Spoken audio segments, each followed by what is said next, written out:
lot of men want to know if they're masturbating too often. And in this video, I'm going to let you know exactly how to determine that for yourself. Hi, I'm Caitlin B. I'm a sex and relationship coach and a former sexual health researcher. I specialize in helping men to be their absolute best, both inside and outside of the bedroom. And one of the most common questions that I get is, am I masturbating too often? And the truth is, it's really subjective. In fact, it's very difficult to determine what's the right number because there's a lot of factors to how often you, as a man, ought to be self-pleasuring and ejaculating. This video is for educational purposes only, and it is particularly important because men on the younger spectrum, like men who are 18, are the ones who are really asking this question, even men who are younger than 18, because usually they're the ones who are first discovering masturbation. They're the ones who maybe don't have quality sexual education or anyone that they can actually talk to about these questions. So it's really important that YouTube remain a sex positive space for this kind of education, because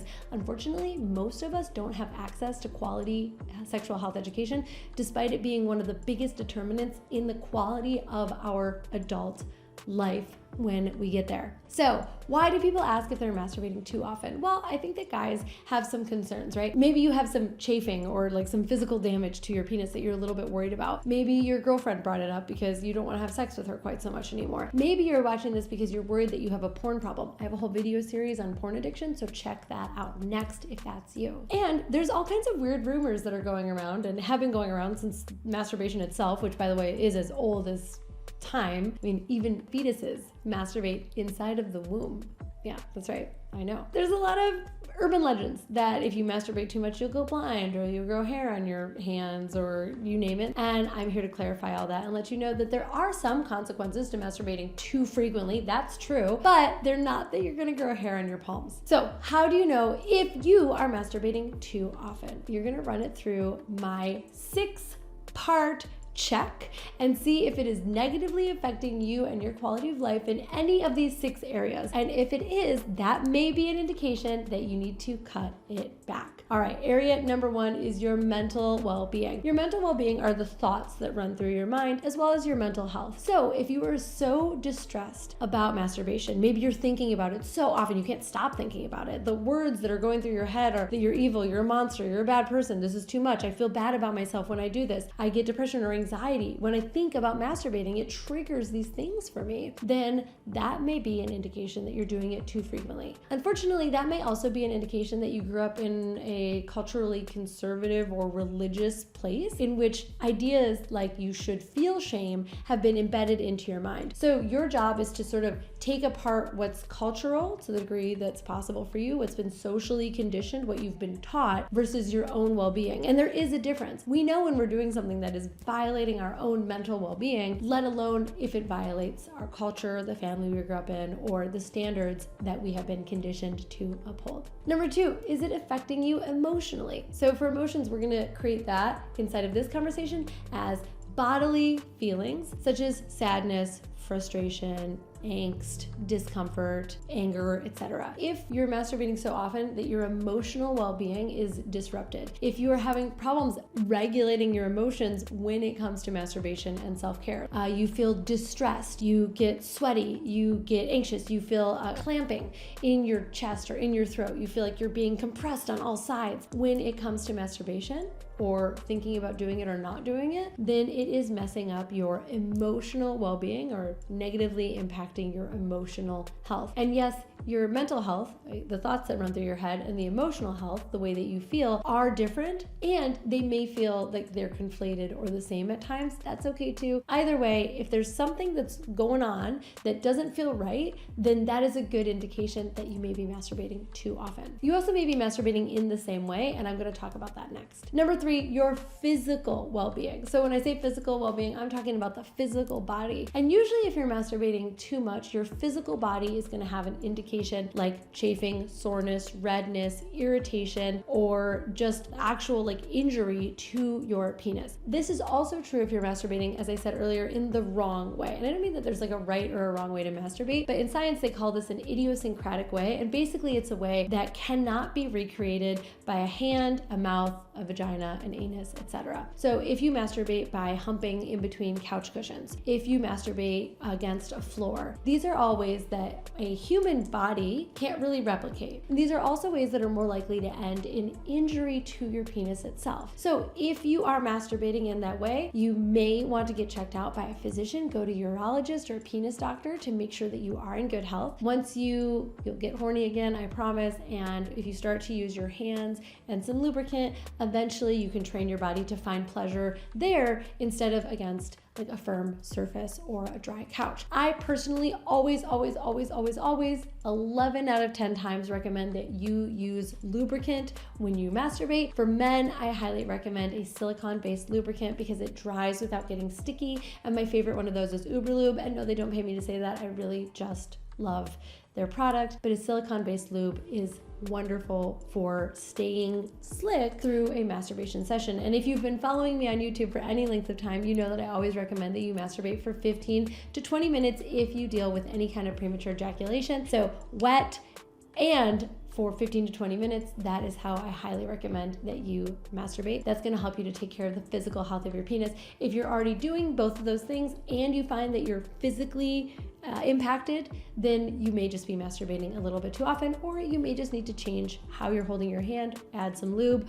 or maybe even get a masturbation sleeve so that you can't do what's called masturbation death grip with your hand and squeeze yourself, again, harder than any human mouth, vagina, or anus ever could. Number 4, and this is going to be a really good indication, is it interrupting your social well-being? When I say social well-being, what I'm referring to is your friends, your ability to show up inside of your social network and inside of your community, perhaps your family. So is the amount that you're masturbating getting in the way of you seeing your friends? Are you choosing to stay home to masturbate instead of go out to the movies to meet a real person or go on a real date? Is it impacting your ability to show up to your family? Like, are you locking yourself in the bathroom for an hour at a time watching porn and feeling shame and feeling outcast from your family when you're done? Do you worry that your masturbation practices and choices are actually taking you away from the people who you care about? If so, then you may be masturbating too often. Again, it's hard to tease apart that from shame, but I trust that you'll be able to determine if it is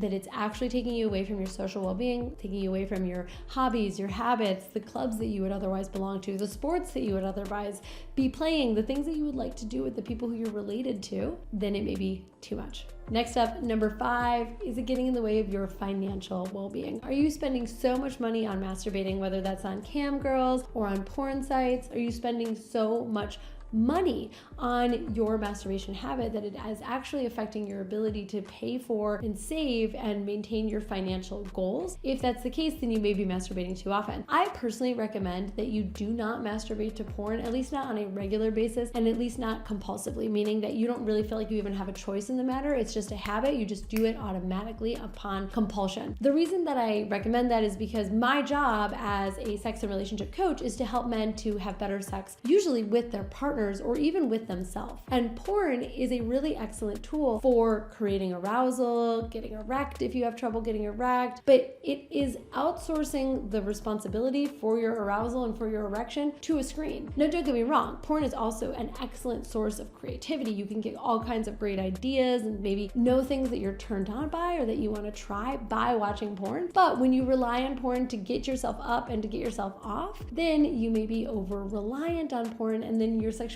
is not really coming from yourself or from you with your partner. It's actually coming from this completely outside thing. And for me, I want to empower everyone that I work with to have control over their sex and their sexuality, and that may include getting rid of porn. Which brings me to number 6, which is relational. Now, we talked about social, and when I think about social, I'm talking about like your larger community. When I'm talking about relational, I mean you and your significant other, you and a partner, whether that's a partner that you have today or a partner that you want to have in the future. Are you masturbating so much that you actually don't even care about going out on a date? Are you masturbating so much that you forget to open Tinder? Are you masturbating so much that women just don't intrigue you anymore? Are you masturbating so much that you don't even want to have sex with your partner? I mean, I talk to a lot of guys and have been in a relationship myself where the man was masturbating so often that our sex life really lost quality. It really lacked in quality because he was sort of meeting all of his own needs on his own. And so, by the time that it came for us to be intimate, he didn't really have that much more erotic or sexual energy to give towards our relationship. And that was really severely disappointing and something that really required some work for us to figure out how to bring that back into balance inside of our relationship. So if you find yourself on the other side of that, where you're masturbating so often that like the idea of having sex with a real woman, physical woman, is kind of uninteresting to you, well, number one, I recommend that you apply for my High Performance Male private members only program, because I would love to be able to coach you on that inside of that container. But as importantly, make sure that you are doing the self-reflective work to make sure that the choices that you're making are actually beneficial to your relationship. That is my 6-point system for determining if masturbation is having a negative effect on your quality of life in any of those 6 areas. If you answered yes to any of those 6 areas, it is time for you to reconsider if your masturbation habits are working for you or if they need to be changed. And I have tons of videos on my channel about decreasing masturbation, semen retention, porn addiction, so go ahead and check those out next for more detailed support on any of those things. But there's one more thing that I actually want to mention that is important that we don't often include inside of this conversation, and that is age. Because the number of times that a man can masturbate every single week changes significantly as he ages. And a lot of this has to do with his body's ability to create more semen and more sperm, but some of it also has to do with just like how long his retention period is, how long he goes in between having orgasms. If you are a young man, if you are just through puberty, if you are discovering masturbation for the first time, you can likely masturbate every single day without experiencing any sort of drawbacks to your well-being. You probably have extra erotic energy, and you probably actually need to be masturbating on a regular basis so that you don't put that erotic energy somewhere that's non-consensual, or you feel like, you're having like uncontrollable erections in class or whatever. Everything is turning you on. The wind is blowing the right way and you're getting an erection. So masturbating every day may actually be the best practice for you as long as it doesn't violate those other 6 areas. But once a man gets into his 30s, he actually should consider masturbating less, like every other day. And the same is true for men once they get into their 40s. And then once you get into your 50s, masturbating 1 or 2 times a week. And after you get into your 60s, masturbating once a week, thereabouts. Now, there are 2 different schools of thought on how often a man should ejaculate, and notice that I use that term separately for masturbate, because once you learn that you can actually have an orgasm separate from ejaculation, you can have as many orgasms as you want. We're really talking about ejaculation here, but since most men have those 2 things happen at the same time all the time, we sometimes can use them pretty interchangeably. Once you get to be over a certain age, and that age will depend a little bit on you and how you're individually built up, your DNA, your profile, I believe that you should decrease the amount of masturbation, but only to, and you should be ejaculating at least once a week. And this is because of the health of your prostate. You want to keep your prostate healthy, and part of keeping your prostate healthy is keeping those fluids flowing through your body. They are meant to be expelled. So if you find yourself masturbating maybe less than once a week, consider if you maybe want to up your self-pleasure practice and at least be having an ejaculation on a regular basis so that your body can continue to have and create new chemicals and wash out the old. And that is kind of the Western science way of thinking about ejaculation. On the Eastern side, there's a lot more semen retention, a lot more tantric practitioners actually don't ejaculate on a regular basis. But again, this is not what this is a video about. Check out my semen retention if you want to know more. And while you're there, make sure that you're subscribed, because if this subject is interesting to you, I promise there's a whole lot more on this channel. And if you want my help determining if you're masturbating in the way that is healthiest for you as an individual, make sure that you check out my High Performance Male Sexual Advantage program. It's a private membership group in which you have access to me and my coaching, and that link will be inside of the description. Thank you so much for tuning in. I'll see you here next week. Bye.